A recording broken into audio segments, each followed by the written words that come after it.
முஆத் பின் ஜபல் ரலியல்லாஹு அன்ஹு 19-20 வயசு இளைஞர் யமன் நாட்டுக்கு போஸ்டிங் போட்டு அனுப்புறாங்க. அனுப்பும்போது அவரை வாகனத்தில் உட்கார வச்சு நபி ஸல்லல்லாஹு அலைஹி வஸல்லம் நடந்து வர்றாங்க.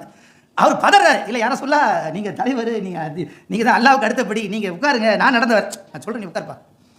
அப்படியே போகும்போது சொல்கிறாங்க, நீ அடுத்த முறை வரும்போது நான் இருக்க மாட்டேன் அப்படிங்கிறாங்க. சுப்ஹானல்லாஹ். அடுத்த முறை பாருங்க, அதுக்குள்ளே நபி ஸல்லல்லாஹு அலைஹி வஸல்லம் அவர்கள் இந்த உலகத்தை விட்டு போயிட்டாங்க. அப்போ அதுக்கப்புறம் வந்து முஆத் பின் ஜபலுக்கு அவருக்கு போகிறதுக்கு மனசு வருமா? ஆனாலும் அழுவுறாரு. இல்லை நீ போகணும், என்னுடைய உத்தரவு. சரி நீ போகிற, சரி உனக்கு ஒரு பிரச்சனை வந்தால் என்னப்பா செய்வேன்னு கேட்குறாங்க. ஃபுல்லாக ட்ரைனிங் கொடுத்தாச்சு, ட்ரைனிங் கொடுத்து அனுப்புகிறாங்க. அப்புறம் அந்த தலைவருக்கு வந்து அவருக்கு வந்து போஸ்டிங் போட்டு அனுப்புறதுக்கு முன்னாடி தலைவருக்கும் அந்த லீடருக்கும் இடையில ஒரு இன்ட்ராக்ஷனை சஹாபாக்கள் 2 பேரும் பேசிக்கிட்டதை ஹதீஸ்ல ஆதாரபூர்வமாக இருக்குது. அவர் சொல்கிறாரு, யாரை சொல்ல எனக்கு ஒரு பிரச்சனை இருந்தால் நான் குர்ஆனில் பார்ப்பேன், குர்ஆனில் உனக்கு கிடைக்கவில்லை என்றால் நல்ல கண்ணு இல்லைன்னு சொல்லலை, உன்னால் கண்டுபிடிக்க முடியலன்னா என்ன பண்ணுவேன்? ஹதீஸில் பார்ப்பேன், அதில் தேடுவேன். ஹதீஸிலும் உன்னால் கண்டுபிடிக்க முடியலன்னா என்ன பண்ணுவேன்? இந்த குர்ஆன் ஹதீஸ் அடிப்படையில் வச்சு நான் என்ன செய்வேன்? ஒரு முடிவெடுப்பேன் அப்படிங்கிற. சுப்ஹானல்லாஹ். பெருமானார் ஸல்லல்லாஹு அலைஹி வஸல்லம் அவர்கள் அவர் தட்டி கொடுத்து அனுப்புனாங்க. அப்போ தலைவரும் எல்லாம் எங்கிட்ட வரணும், எல்லாம் கை கட்டி நிற்கணும், எல்லாம் நான் தான் சென்டர் பாயிண்ட் எல்லாம் சொல்லவில்லை. ஆக ஆட்சி அதிகாரத்தை நிர்வாகத்தை பிரித்து கொடுக்கிறார்கள்.